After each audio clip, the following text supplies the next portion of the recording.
Hallo julle, vanaand gaan ons kyk na vrees. Daar's 'n verskil tussen vrees en angs.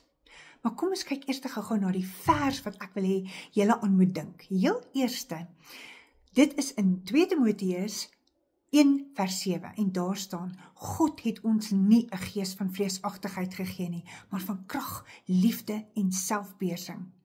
Hou daai in gedagte. Dan vertel ek jou gou wat vrees is. Wanneer 'n hond op jou afstorm en jou wil byt, dan hardloop jy dat die rook trek en maak die deur toe of die hek toe. Dit is wanneer jy vrees ervaar. Nou wat is angs dan?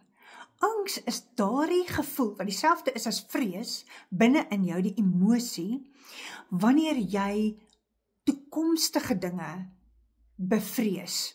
So, jy's bang hierdie verhouding van jou gaan nie uitwerk nie. Jy's bang vir die dokter se uitslae. Jy's bang vir die maandeinde en al die goeders wat jy moet betaal dat jy nie genoeg geld gaan hê nie. Dit is angs. Jy kan nie met angs elke dag leef nie. Dit is nie goed vir jou nie. Want daai klein rukkie se vrees is die toerusting wat ons gekry het, is dat net vir 'n klein rukkie jy dit kan voel. So ek wil gou vir jou sê, wat is die dinge wat jy kan doen om dit te oorkom? Sing lofliedere. Kry dadelik goed wat jy in jou gedagtes kan oordink om hier oor te kom. Jy kan dit doen. Ek hoor graag van jou. Tot volgende keer.